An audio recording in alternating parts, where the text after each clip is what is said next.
saya ngulangi dikit lagi beberapa hal yang sudah saya jelaskan ya. Hari ini saya menjelaskan tentang kriging, tapi kita mulai dari judul awal, interpolasi permukaan dari data titik.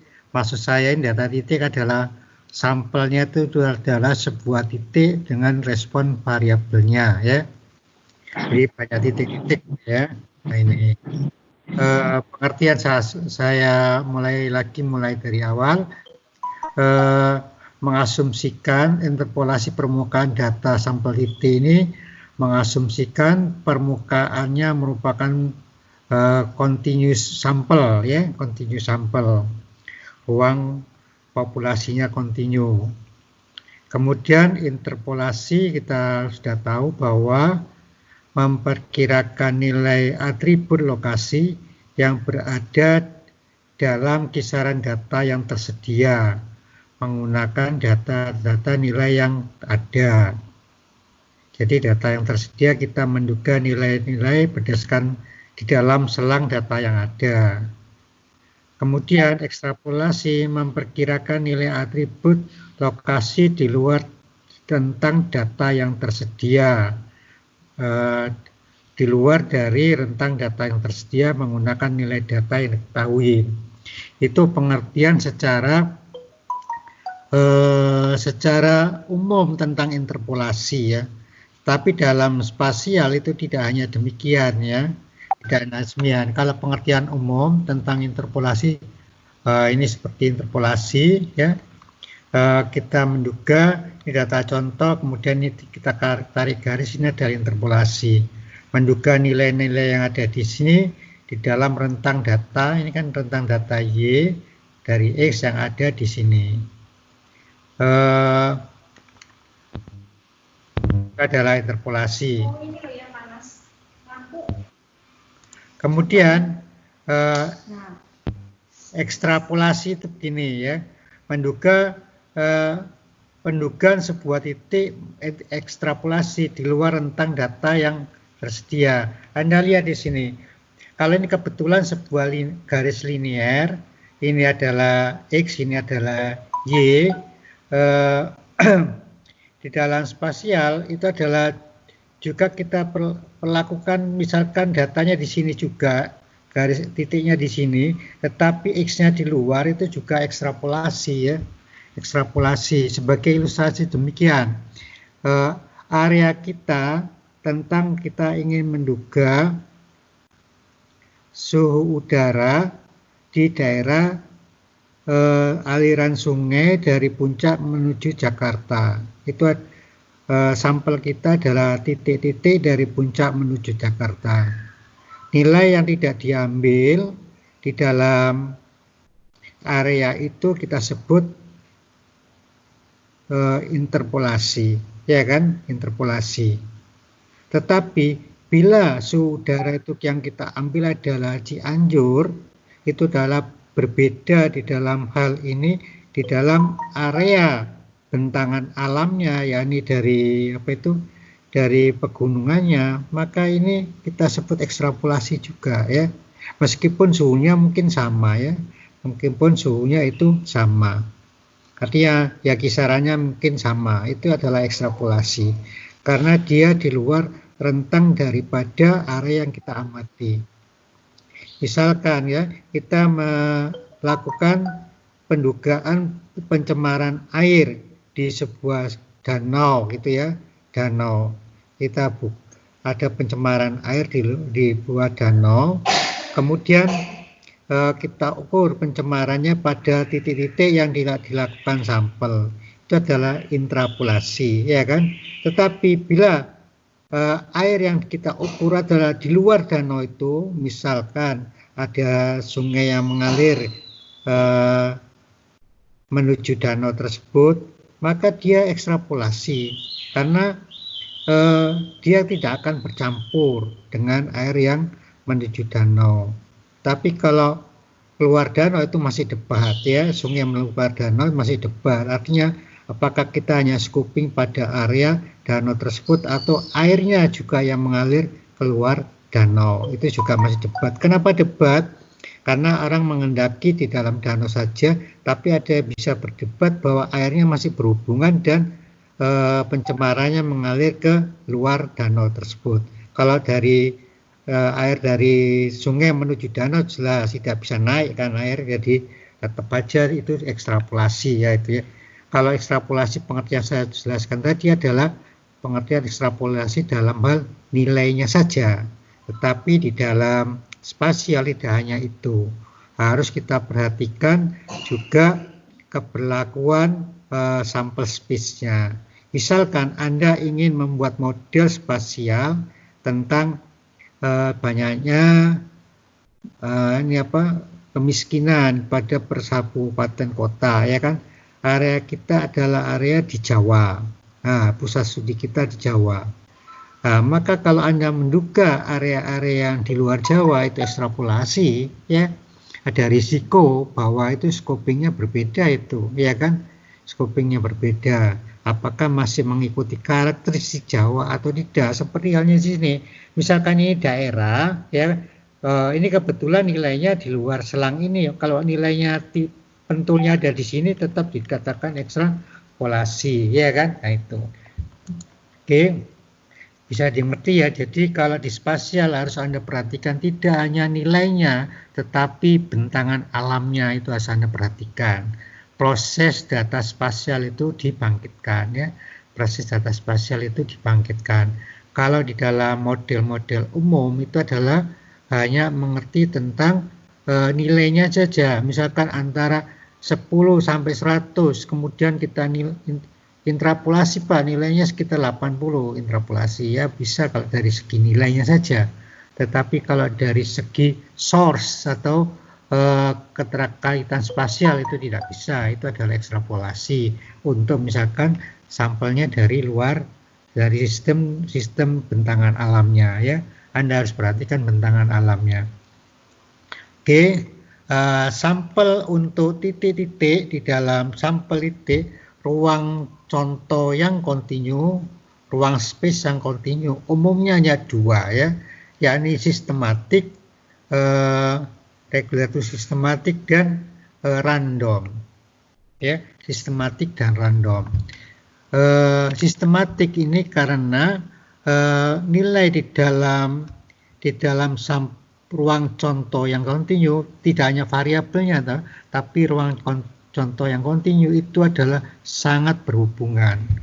Ada proses difusi di dalam alam itu, ya, sehingga ada tren, maka kita ambil trennya itu sebagai sampling yang sistematik, ya, sampling yang sistematik. Oke, kemudian kita buat tidak hanya random, ya, boleh aja acak, tapi itu sangat jarang, ya, sangat jarang acak. Biasanya sistematik dan kadang-kadang sistematiknya itu akan lebih padat bila perubahan tren datanya itu meningkat sehingga sistematiknya dipadatin. Seperti yang gambar saya kemarin tentang interpolasi itu kan Anda lihat pada kontur itu ada data-data sampling yang padat. Nah, itu adalah dari sampel-sampel yang sistematik ya ambil tetapi lebih padat, ya. Nah, itu. Kalau random sampling bisa Anda pakai bila Anda menggunakan model interpolasi yang global, itu bisa Anda gunakan random sampling. Tetapi untuk model yang interpolasi yang lokal itu tidak bisa Anda gunakan random ya sampling. Biasanya adalah sistematis sampling dan sampling yang dipadatkan, ya. Nah, itu. Kalau yang seperti regresi kemarin, pendudukan regresi itu bisa dengan random sampling, ya. Tapi nanti bentuknya itu kaku, ya, bentuk dari interpolasinya. Ini contoh interpolasi dari nilainya saja, ya. Ini, tapi bisa juga ini dari lokasinya. Ini lokasi pegunungan misalkan tentang data ketinggian, ya kan. Maka ini adalah interpolasi karena pada range data, ring lokasi yang sama, ya. Tidak peduli nih C ini misalkan, jadi kebetulan C-nya ini adalah B rendah, ya kan. Jadi Anda harus perhatikan di sini. Nah, ini ya. Ini kebetulan range-nya rendah, bisa saja dia tinggi ke sini, ya interpolasi karena di dalam bentangan alam yang sama. Jadi basis untuk sampling di interpolasi atau ekstrapolasi pada spasial yang ruang contohnya kontinu adalah basis dari daerahnya, itu baru kita buat ya. Tidak berbasiskan pada nilainya, tetapi berbasis pada daerahnya ya. Misal Anda mempunyai bentangan alam pegunungan ya, pegunungan. Anda ingin mengukur ketinggian lokasi pegunungan itu, Anda ambil sampel-sampel. Kebetulan yang Anda ambil sampel-sampel itu data ketinggian, tinggi nilainya ya, ada angka. Kemudian Anda ambil suatu lokasi yang tidak Anda ambil contohnya, dan kebetulan lembah, ya kan, lembah. Ngerti maksud saya, lembah, angkanya kecil, mungkin minus, mungkin di lembahnya dalam sekali ya, lembahnya dalam sekali sehingga sampai tembus ke bawah ya. Nah, itu maksud saya itu adalah di bawah permukaan air laut, banyak itu di negara Belanda ya. Jadi ada tebing tanahnya tapi itu dalam. Nah, itu kan itu di bawah ketinggian muka laut, dia masuk ke bawah. Maka ini tetap sebagai interpolasi karena pada ruang yang sama ya, ruang yang sama itu ya, di dalam pengertian spasial, di dalam ruang sama. Itu kalau hidrologi disebut ya, dalam satuan das daerah aliran sungai ya.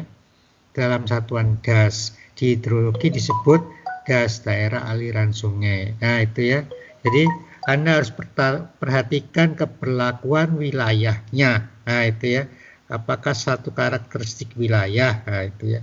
Tidak hanya nilainya saja yang Anda sebut interpolasi, tapi dalam satuan wilayah.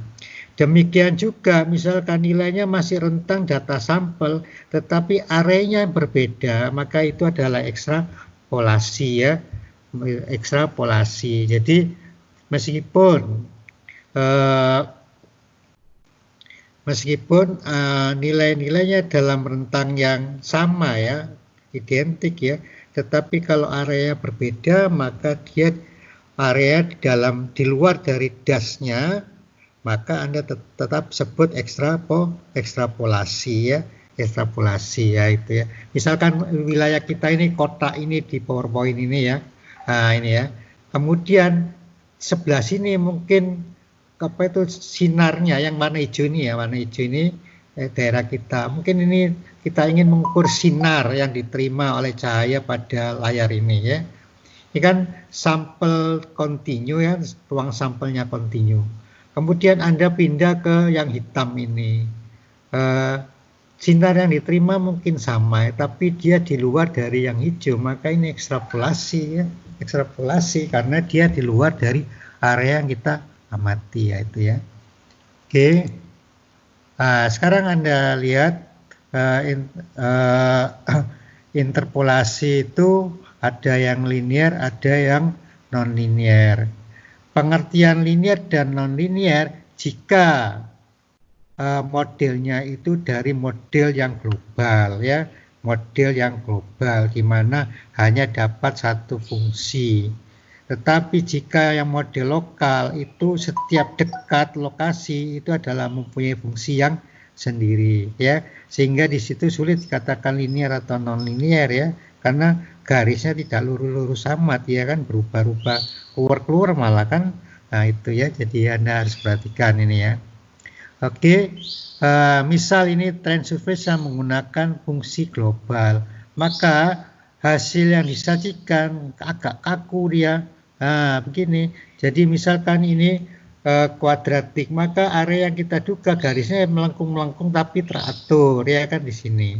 Kalau ini dicerminkan ke sumbu X-nya, maka garisnya melengkung-melengkung yang teratur seperti gambar Excel saya dulu ya kan. Ini juga garisnya langsung lurus-lurus saja, seret gitu kan. Nah ini juga garisnya lurus-lurus saja. Nah, itu. Nah, ini garisnya lurus-lurus saja. Ini yang dinamakan trend surface yang sudah saya jelaskan kemarin. Nah, ini contoh yang saya jelaskan kemarin, apakah linear, kuadratik, dan seterusnya, ya kan. Kemudian kita plot dulu, ini responnya, ini variabelnya XY ya, karena 2 dimensi di longitude dan latitude, kan itu kan. Nah, itu. Kemudian ini yang sudah XY, ya ini Z-nya responnya, ini linear ya kan. Nah, itu. Kemudian misalkan ini kita punya data ini dan ini, kita fitting garis ini dengan fungsi, ya kan, kita dapatkan ini, misal dengan linear hasilnya begini. Halo, kelihatan ya? Kelihatan Pak. Halo.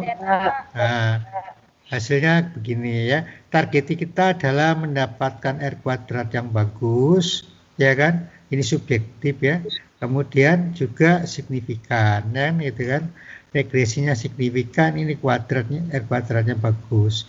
Maka bisa katakan ini bisa saya gunakan sebagai fungsi linear dari Z sama dengan XB ya, maksud saya A ditambah BX tambah CY, ya kan gitu kan. Nah, ini misalkan regresinya dapat ini. Nah, ini kan 5,7X. Kemudian Anda gambar Z tertentu, garis XY sebagai tarikannya, ya. Z tertentu, garis XY sebagai tarikannya, kan gitu kan, di dalam Excel kemarin ya. Z tertentu, garis XY sebagai tarikannya, sehingga akan didapatkan garis kontur. Garisnya ya lurus-lurus saja karena fungsi global, kan gitu kan.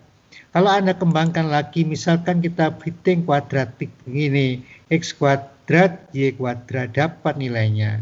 Nilainya lebih bagus ini 9,8, ya kan. Tadi adalah 90-an ya tadi. 9,5, 98. Ini semua signifikan, maka ini bisa pakai juga kan. Bisa pakai juga. Kemudian koefisien masing-masing juga signifikan, maka bisa kita gunakan. Caranya adalah dengan Z tertentu, maka kita tarik X-nya dan Y-nya, maka ini dua-duanya berbentuk garis tidak lurus, garis yang kuadratik. Maka nanti Anda dapat kontur garis kuadratik seperti yang saya ilustrasikan di Excel saya kemarin, ya kan. Nah, itu. Kemudian contoh yang lain adalah model linear, model regresi yang spline, ya, spline. Regresi non parametrik digunakan melihat hubungan non-linear antara peubah acak respon dengan pembobot tertentu, ya kan. Itu adalah spline. Mana X-nya ini dipotong-potong. Biasanya pada spasial ini kan X, Y, ya kan, ini Z. Maka spline-nya agak rumit karena dia adalah kuadratik. Ya, maaf, 2-3 dimensi, kan itu kan agak sulit mencarinya ya. Tetapi bisa juga Anda lihat perubahan daripada X-nya sebagai distance. Anda plotting distance secara distance. Kita punya basis titik tertentu, kemudian distance-nya berapa, maka di situ dia berubah nilai daripada Z-nya. Biasanya main di distance ini ya, distance. Jadi ada basis, misalkan ini area kita, kemudian kita plot di sini titik. Nanti gambarnya ke sono gimana? Nanti dia akan berbentuk sebuah distance, nanti dapat nilai Z-nya. Nilai Z-nya maka bisa ditarik ke garis begini, gitu ya. Jadi ini biasanya isinya distance ya. Distance, kenapa distance? Anda plot ya, Anda plotting X, Y sebagai distance, kemudian Z-nya sebagai respon. Nah, gitu ya.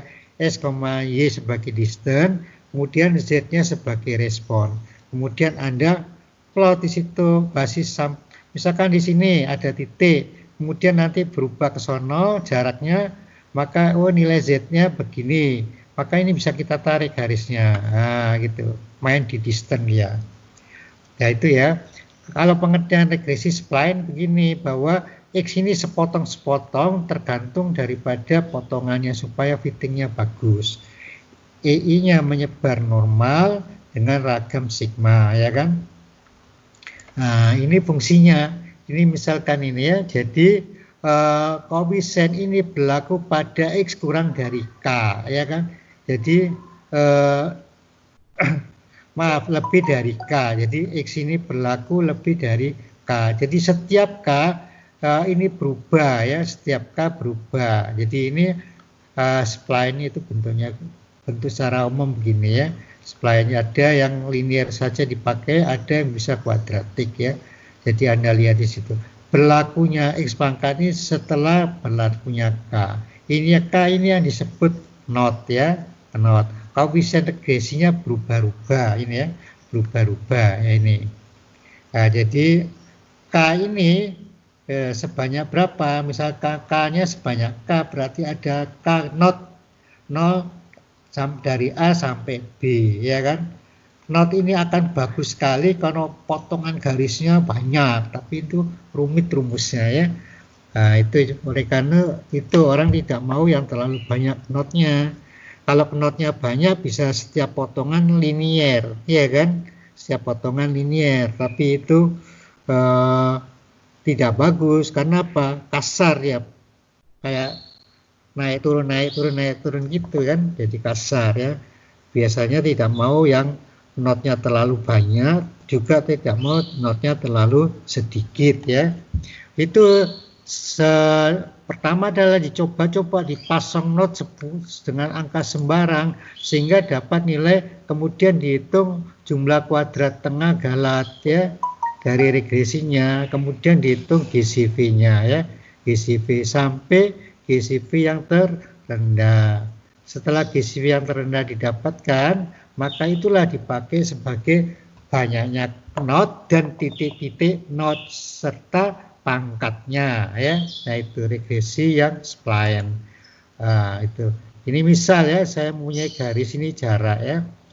Jarak ini garis kita ini, seret ini kan. Nah, ini. Kalau kuadratik ini, meskipun R kuadratnya 70%, tapi apa yang kita amati sini? Kaku, ya kan, kaku. Kaku sebaiknya ini ada potongan lagi, ya, ini kaku, ya kan, kaku. Kalau Anda kurang sensitif, mengandalkan ini saja, R kuadrat, oh sudah 70% Pak, udah bagus. Tapi saya tidak mau, ini kaku. Kenapa kaku?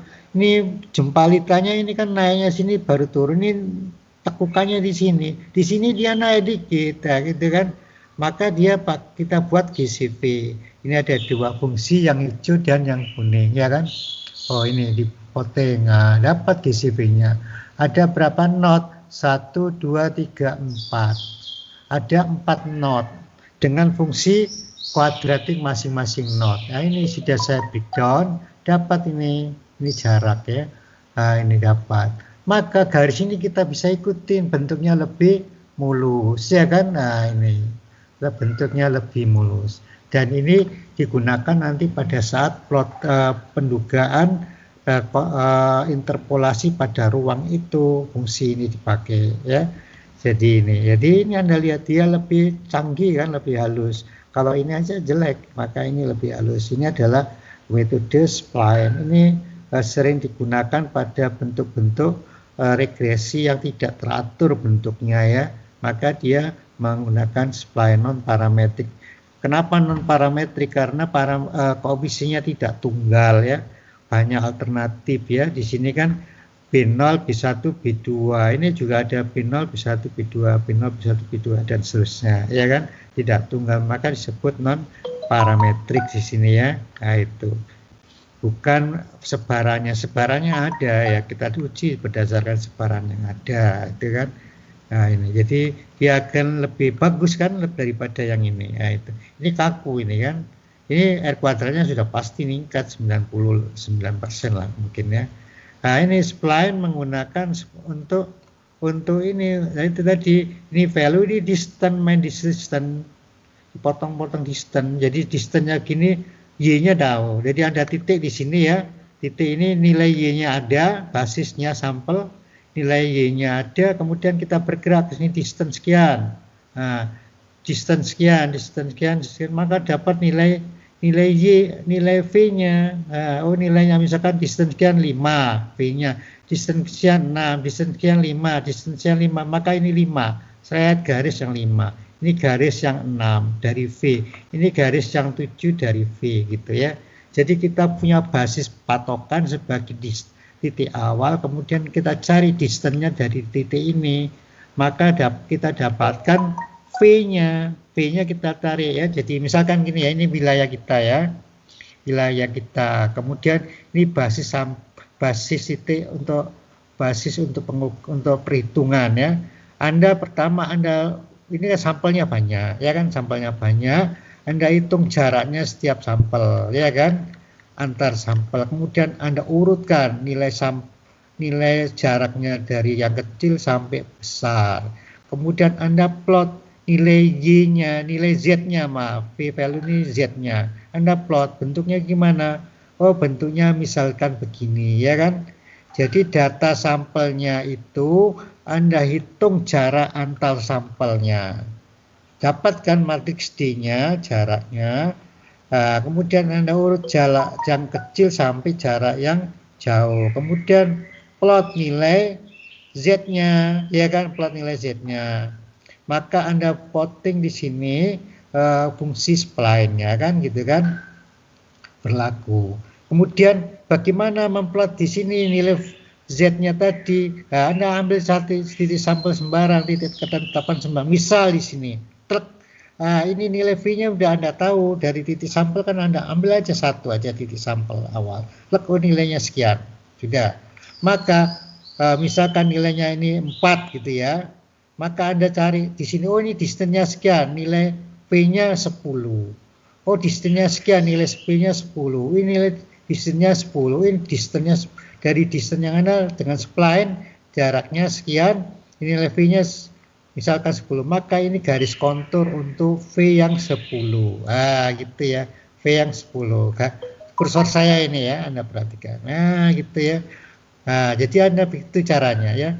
Jadi Anda tentukan satu titik sebagai basis untuk mencari setelah dapat ini ya, grafik ini ya, untuk mendapatkan contouringnya gitu ya. Jadi gitu caranya.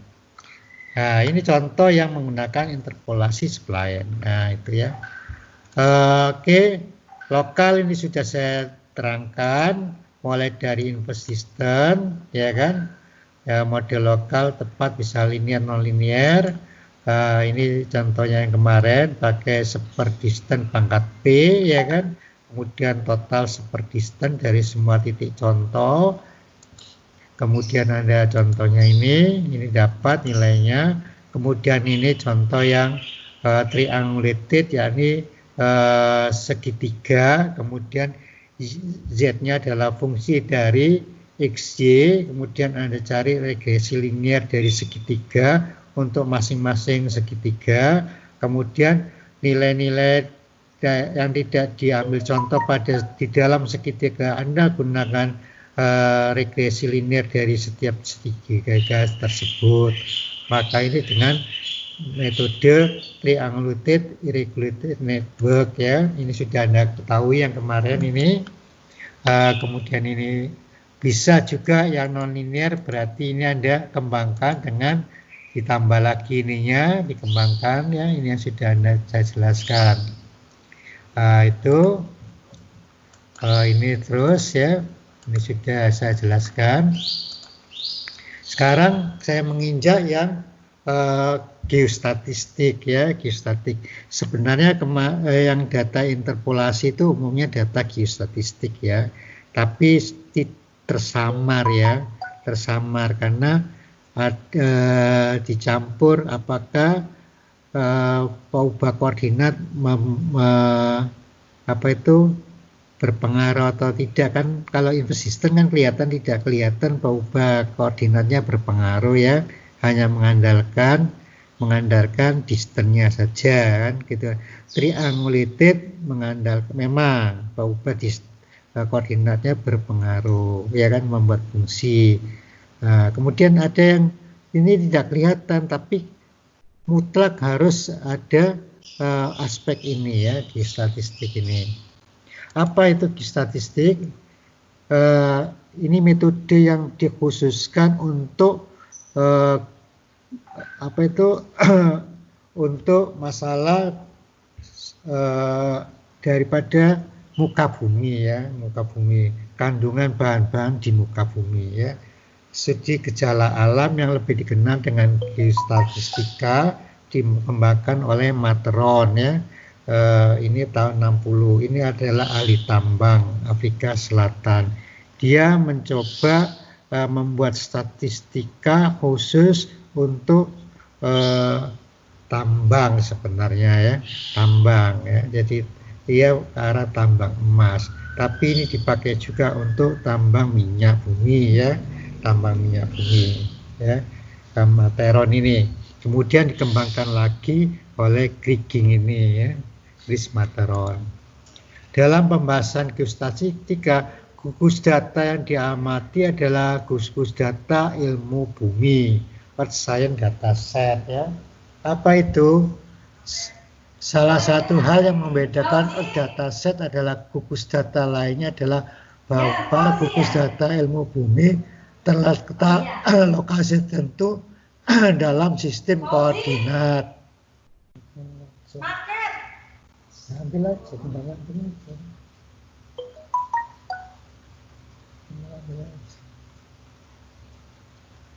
Gugus data dalam sistem koordinat. Dengan demikian, hal yang perlu diamati suatu data adalah variabel dan lokasi atau koordinat data tersebut. Pengamatan terhadap nilai dalam lokasi sekelompok data dapat memberikan gambaran mengenai tren kecenderungan dari gugus data tersebut.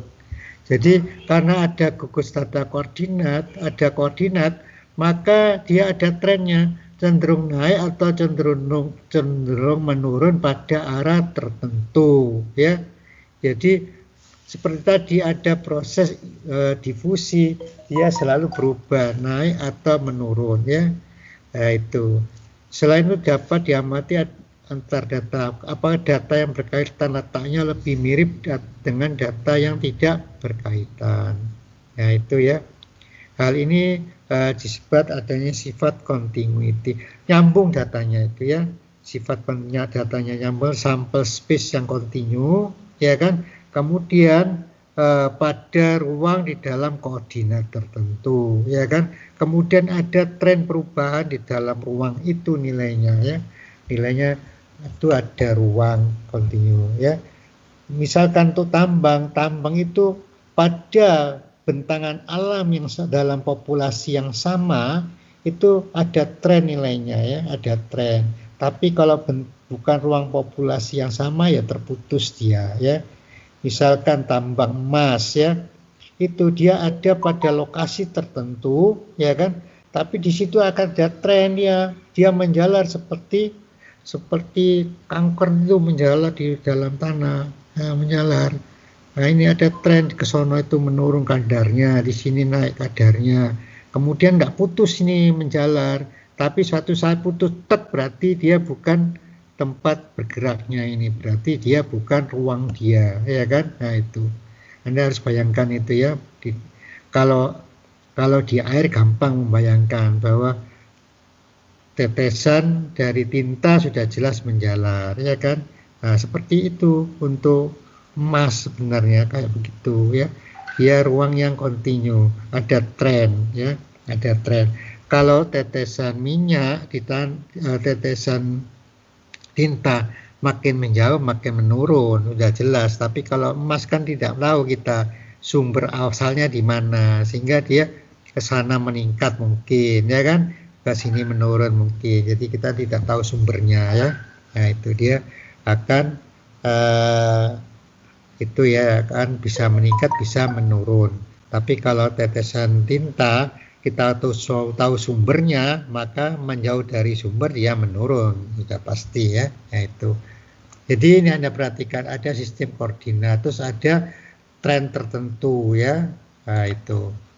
Analisis data sangat diperlukan dan hampir setiap masalah pembahasan geostatistika. Salah satu masalah yang sering muncul bagaimana menduga nilai data pada lokasi yang sulit dilakukan pengukuran secara langsung. Ini sudah kita interpolasi kemarin-kemarin, tapi ini saya membahas yang lebih khusus ya. Kesulitan pengukuran data secara dapat disebabkan antara lain adanya bencana atau sifat-sifat yang lain atau mahal ya, bisa saja mahal. Mahalnya membangun sarana pengukuran dan mahalnya membangun titik contoh ya. Dengan menilai pendugaan, kita dapat memperoleh data pada lokasi sulit tersebut secara tidak langsung. Adalah bagaimana kita mengetahui tingkat akurasi dugaan yang dihasil suatu metode tertentu. Jadi tulisan ini akan saya bahas teknik yang kriging ya, yang kriging ini, yang kriging, ordinary kriging kita mau bahas tentang dan tingkat akurasinya ya. Nah ini.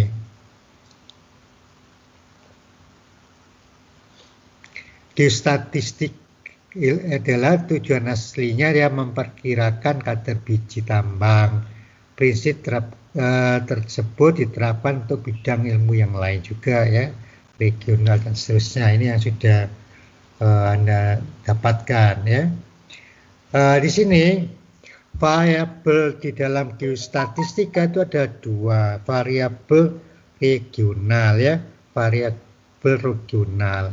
Variabel regional ini variabel kombinasi variabel deterministik dan variabel yang stokastik ya, deterministik dan stokastik ya.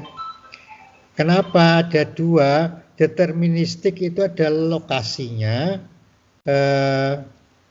stokastik itu responnya ya, responnya. Jadi ada dua ya, ini antara koordinat dengan nilainya, nah, itu ya. Jadi ini ya.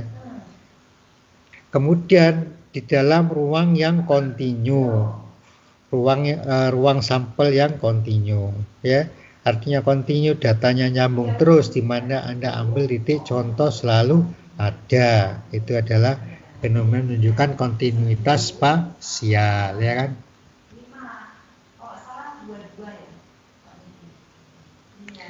Kemudian ukuran bentuk orientasi lokasi sampel sangat mendukung dalam mempengaruhi proses prediksi yang untuk menduga yang tidak diketahui tadi ya, bagaimana kita mendesain sampelnya. Nah, kalau acak itu sulit biasanya ya menduga trennya. Kalau sistematik biasanya lebih enak ininya ya. Oleh karena itu kalau data-data acak biasanya R kuadratnya rendah untuk menduga polanya di dalam ruang ya, yaitu.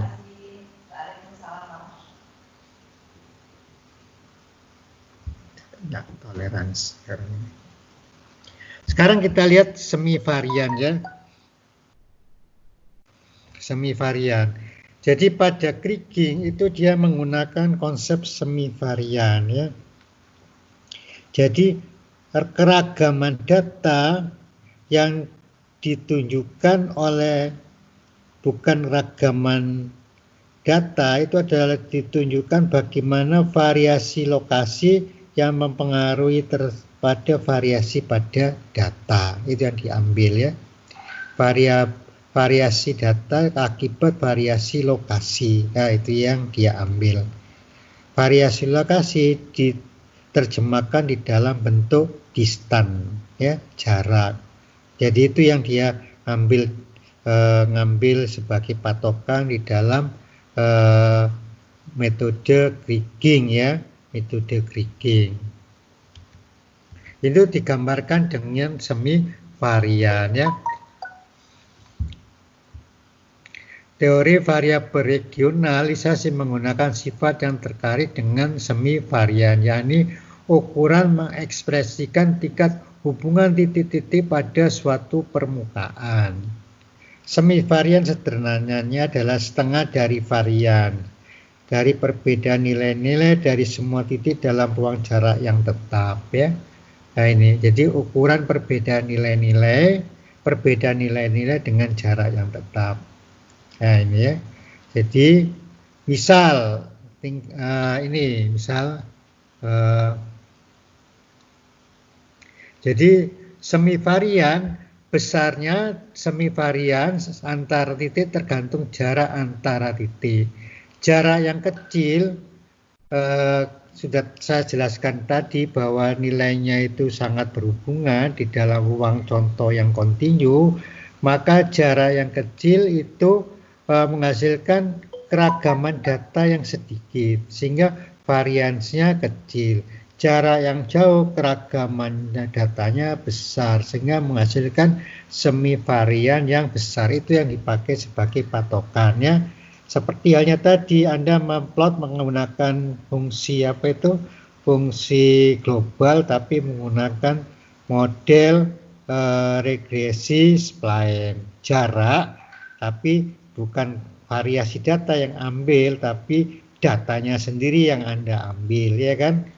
Responnya data. Kalau ini adalah variabelnya adalah variasi data, ya kan? Variasinya. Nah, ini misalkan ya, aduh ini tulisannya nggak kelihatan, padahal di anunya kelihatan, maaf ya. Oh ini ya. Oke ya, nanti saya ngomongin aja ya. Ini adalah misal ya. Jadi jarak D ini ya. Misalkan ini jarak H ya. H itu D ya.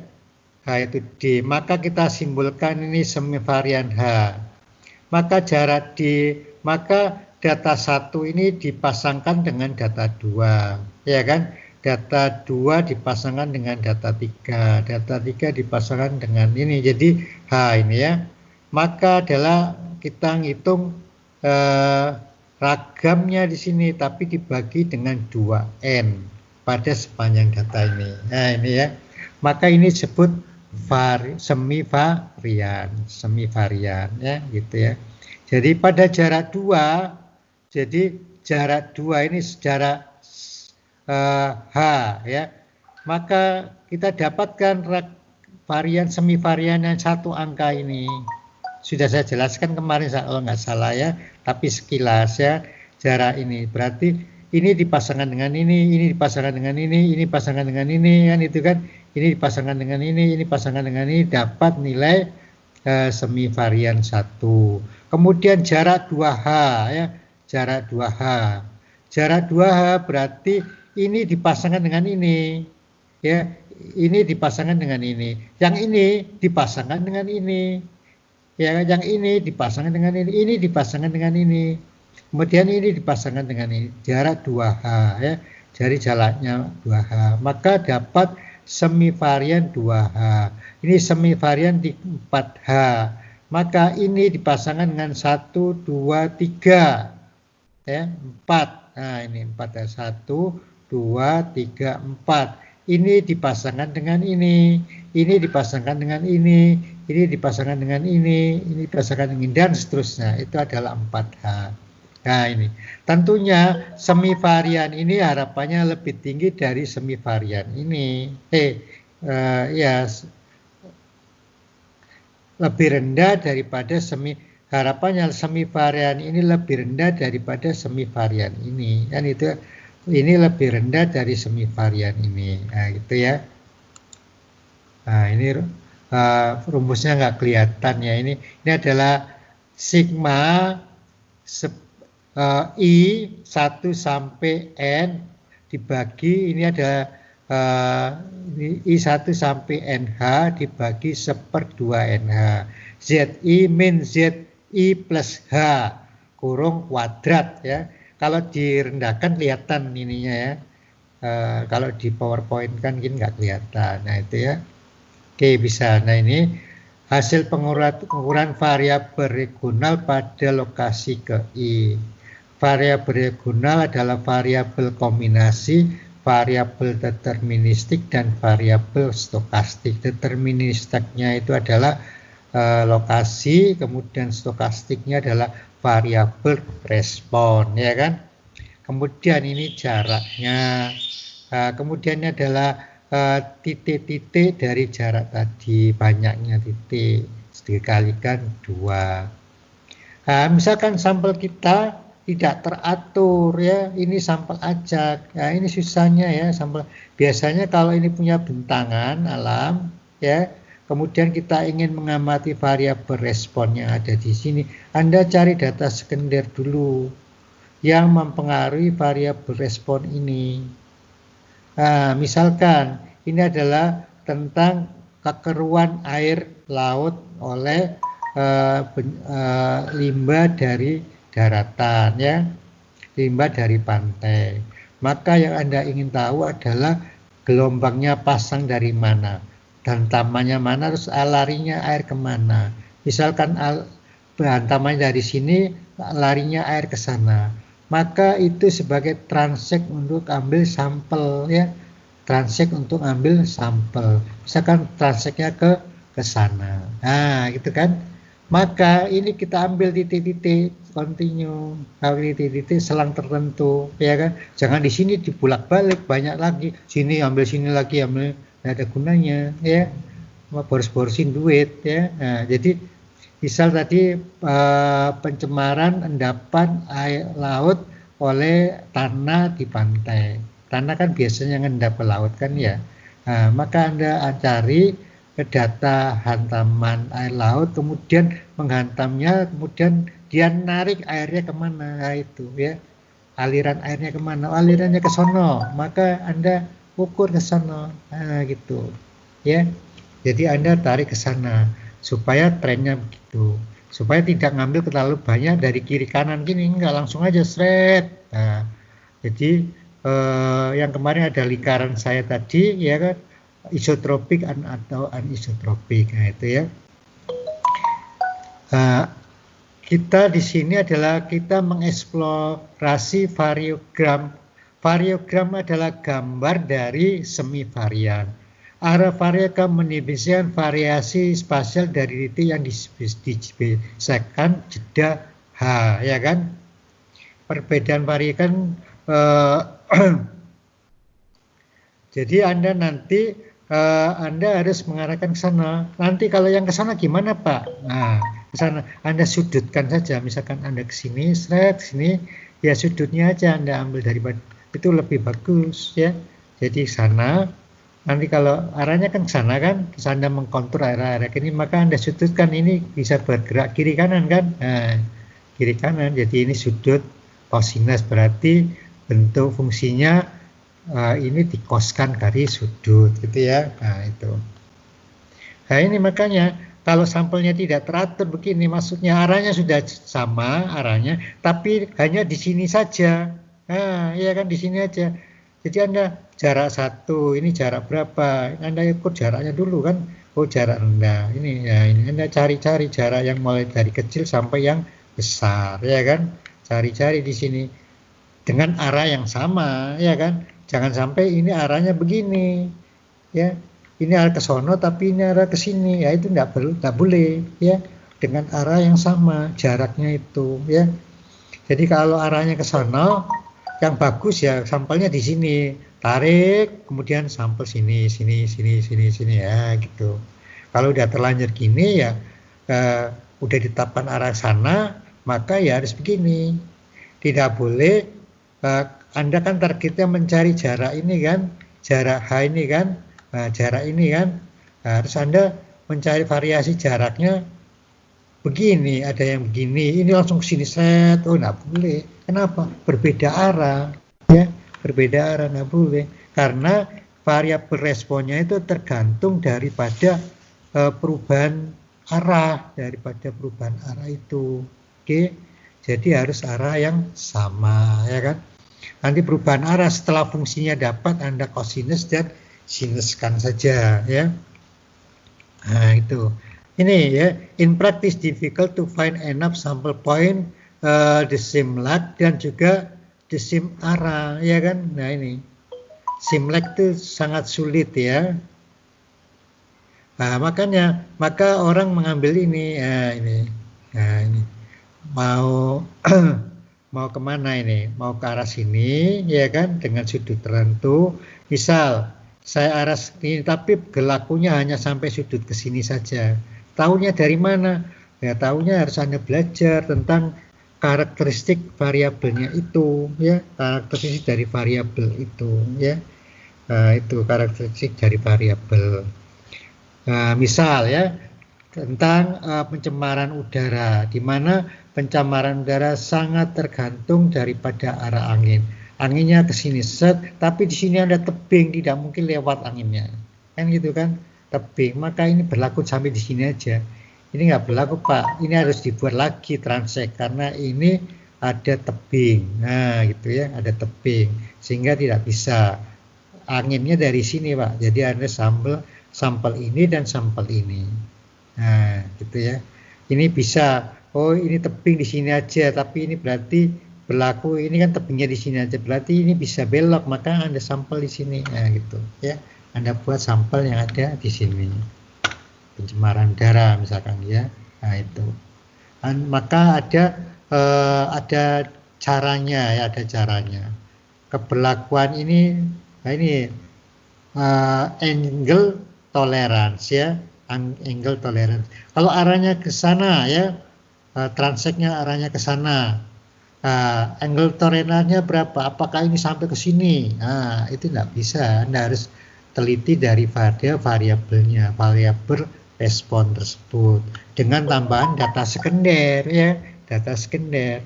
Tidak hanya murni data itu saja, harus tambahan data sekunder ya. Nah itu, ini kalau Anda mengetahui dengan bagus tentang aspek-aspek ini akan menarik ya. Nah ini karena keberlakuannya ada triangular.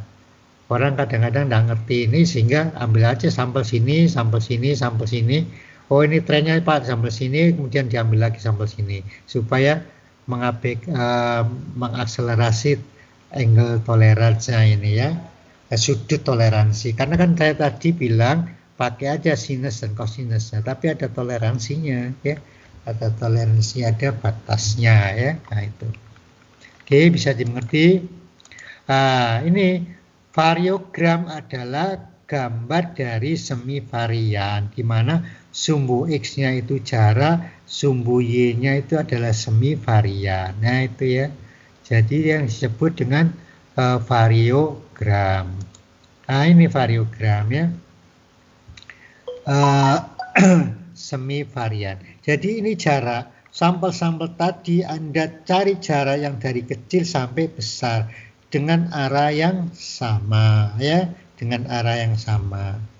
Nah, itu Anda ambil, kemudian Anda ukur nilai-nilainya, jarak sekian ragam semivariannya di sini, jarak sekian semivariannya di sini, jarak makin jauh semivarian di sini, jarak makin jauh lagi semivariannya di sini.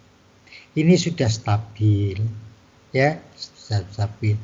Yang maka nilai yang tidak stabil, nilai semivarian yang tidak stabil ini kan semivariannya terus ya kan, itu artinya adalah data-data di sini itu data pada sekitar lokasi itu saling berpengaruh ya, saling berpengaruh, saling mempengaruhi ya, sehingga ada ragam, ada semivarian yang berubah.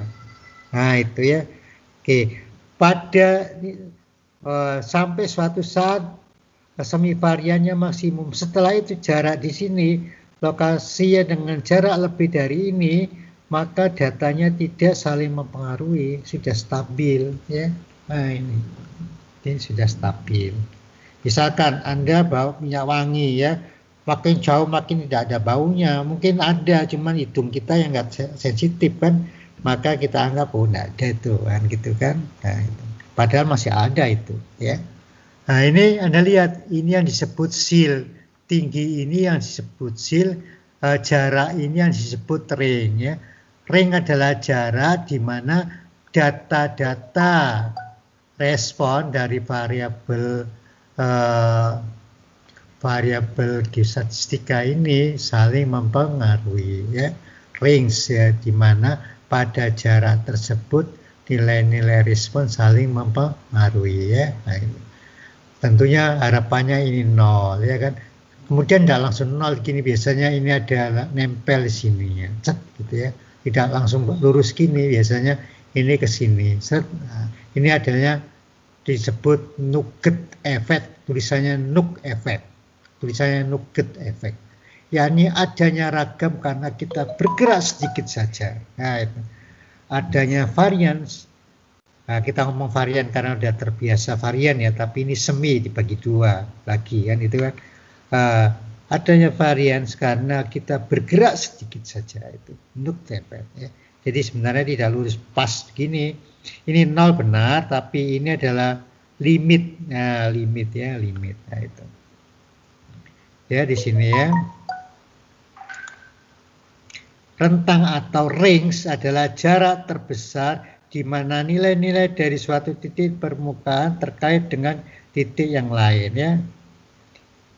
Jadi ini range. Setelah range tidak terkait gitu ya. Jarak maksimum di mana dari kontrol ini, kontrolnya kan di sini kan titiknya lokasi, kemudian jarak dari sini menuju ke sini tuh nilai-nilai itu masih saling terkait, nilai-nilai responnya ya. Nah, itu kita bayangkan saja jarak di sini apakah akan terasa kalau ada dentuman suara. Suara itu kan bergerak kan, variabel kontinu dan juga ruang contohnya kontinu bergerak, menjauh kan, makin jauh. Kemudian sampai tidak terdengar, maka itu dikatakan dalam ringnya ya, rentang atau ring, rentang. Misalkan setelah 1 kilo Pak tidak terdengar suaranya, maka itu rentang suara ya. Di dalam 1 kilo suara itu masih terdengar ya. Nah itu. Oke. Ini macam-macam bentuknya ya. Ini ada yang bentuk spherical.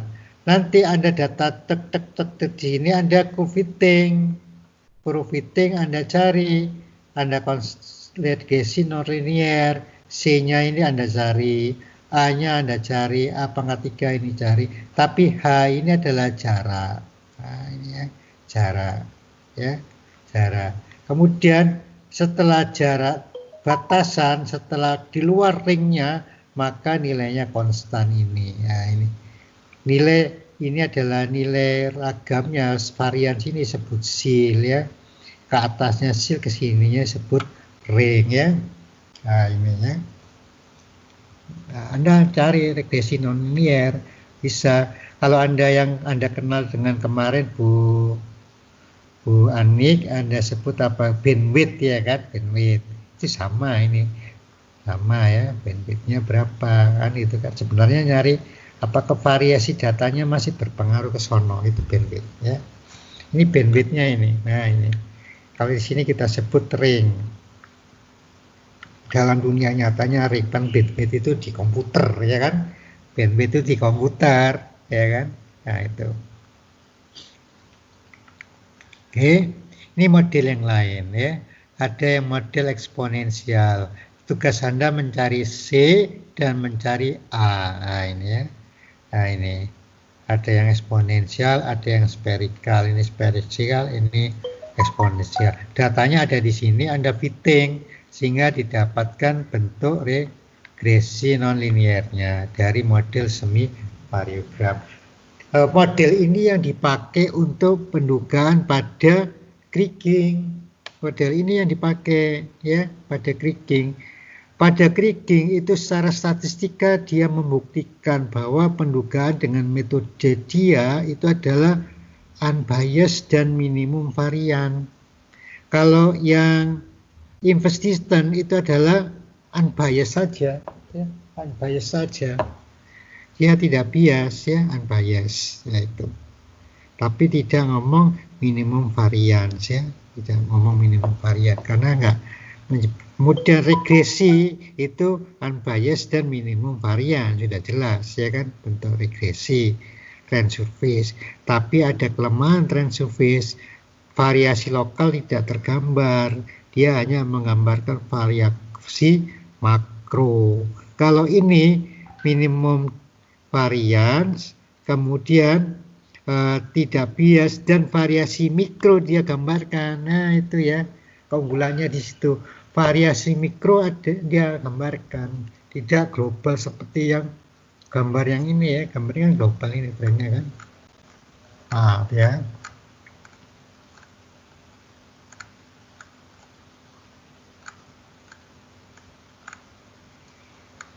ini kan global, kaku bentuknya kan umum ya.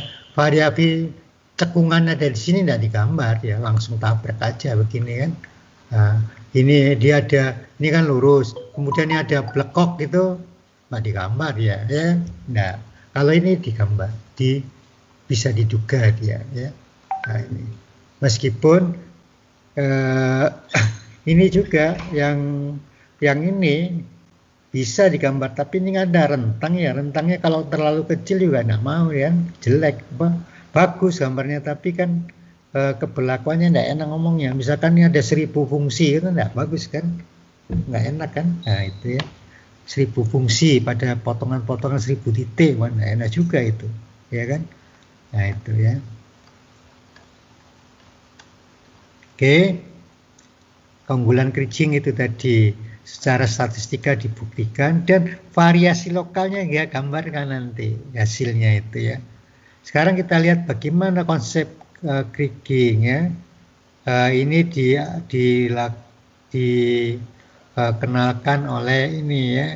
Kriging is name of South African engineer Kriging ya, developer the method.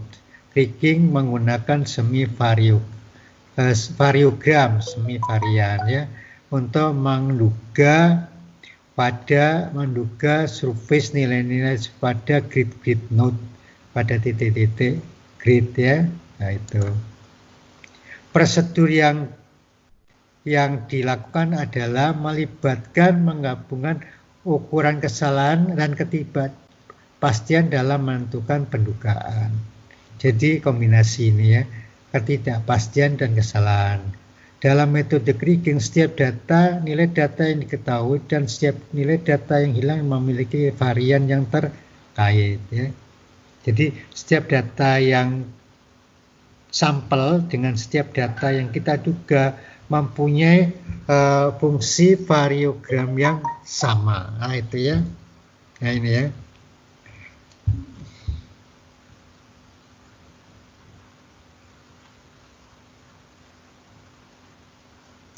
Jadi sini berdasarkan semi varian yang digunakan, maka kita cari pembobot yang optimal untuk menduga titik-titik yang tidak diketahui nilainya ya.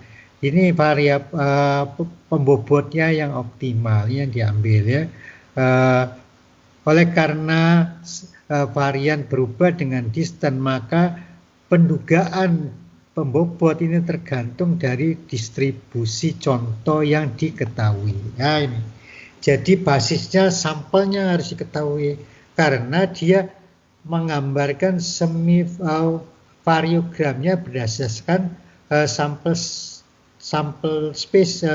contohnya ya, distribusi dari sampelnya, sehingga akan didapatkan optimal weighted ya, optimal dari pembobotnya. Nah, gitu ya. Jadi mencari optimal pembobot. Nah, kita lihat jadi kriging itu banyak ya, ada ordinary kriging, ada co-kriging, ada block kriging, ada Bayesian kriging ya. Nah, itu banyak ya. Nah, jadi ada banyak metode. Saya kenalkan hari ini kalau cukup ordinary kriging dan co-kriging ya. Basisnya sama ini ya, mencari optimal pembobot ya untuk menduga nilai-nilai yang tidak diketahui, untuk melakukan interpolasi dengan menggunakan optimal bobot. Tapi asumsinya adalah pada bentangan yang diduga itu mempunyai semi variogram yang sama dengan ruang contohnya, yang sama dengan sampel yang diketahui, dengan sampel distribusi sampel yang Anda ambil ya. Harus itu. Kalau enggak ya enggak bisa ya. Nah itu. Oke. Sekarang ordinary kriging ya. Ini adalah kriging yang paling sederhana. Ya. Seolah-olah dimensional-less, tidak menggunakan dimensional to estimate other dimensional yang lain. Nah gitu. Seolah-olah kita tidak menggunakan koordinat untuk menduga titik koordinat yang lain. Nah, itu ya. Sebagai contoh kontur dari ketinggian lokasi, ya. Jadi ini seolah-olah, tapi ada, tapi tersamar bisa. Kalau regresi kan sudah kelihatan ya, triangulasi kelihatan koordinatnya masuk, ya kan.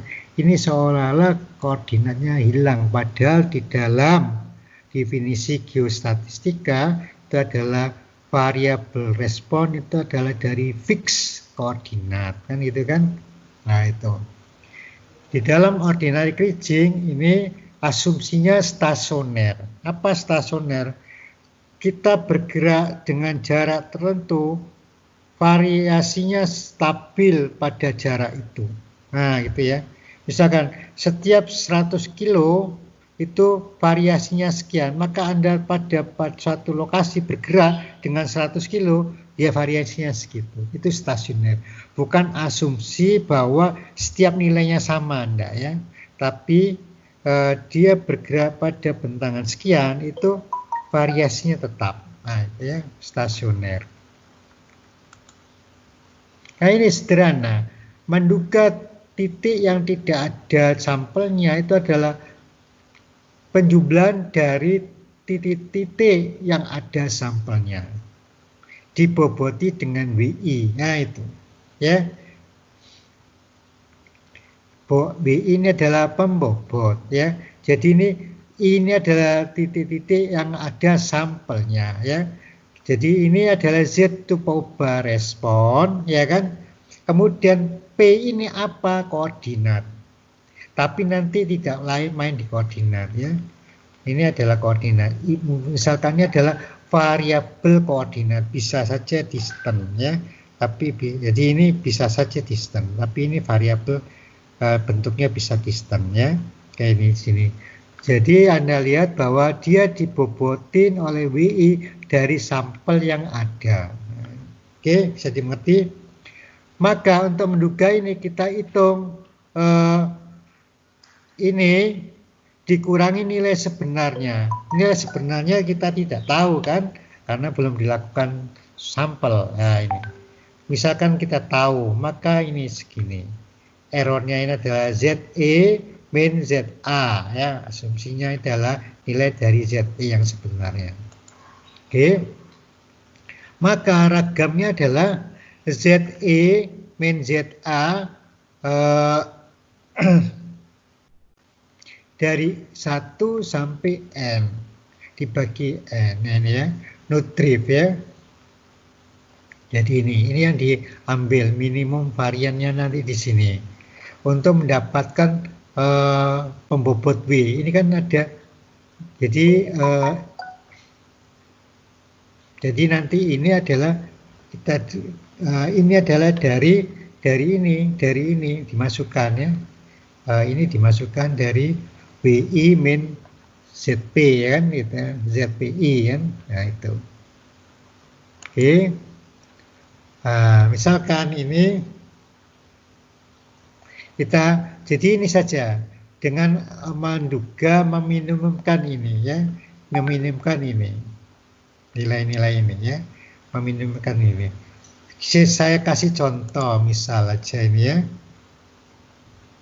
Misalkan kita punya 3 titik contoh ya, 3 titik contoh ya, titik contoh 1 sampai 3. Oke, maka 3 titik contoh itu kita hitung jaraknya. Jarak titik contoh 1 dengan 2, 1 dengan 3, 2 dengan 3, Anda dapatkan jaraknya. Kemudian juga ingin menduga titik yang bukan contoh tadi, misalkan titik P, ya kan, titik P.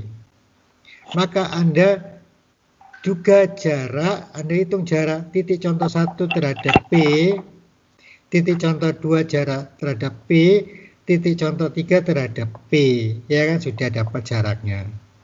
Kemudian jarak-jarak tadi Anda masukkan kepada fungsi semivariogram tadi, ya. Jaraknya dapat, variannya dapat, Nah, ini Anda lihat jarak, ini kan jarak pada dirinya sendiri, ya kan? Jarak pada dirinya sendiri. Maka ini kita kasih nilai-nilai 1, ya kan? Nah, ini jarak 1 dengan 2 dapat ragamnya, ya kan? Dapat ragamnya, maka ragam kali W. Ini ragam jarak 1 dengan 3 masukkan pada fungsi dapat semivarian ini. Maaf, ini dapat semivariannya. Ini dapat semivarian, ya. Ini jarak titik contoh 1 dengan titik P dapat semivariannya. Masukkan aja semivarian. Masukkan aja semivariannya. Masukkan saja semivarian. Oke. Kemudian syaratnya adalah supaya tidak bias pembobot W1 tambah W2 W3 itu harus sama dengan 1. Nah, ini sama dengan 1. Sudah, maka ini Anda rubah bentuknya dalam bentuk notasi ini. Oke, notasi ini. Kemudian rubah ini semivarian 1,1 ini semivarian jarak 1,1 semivarian dengan jarak 1 ke 2 semivarian nilai semivarian dengan jarak 1,3 nilai semivarian dengan jarak 2,1 masukkan semua dapat semivariannya sini.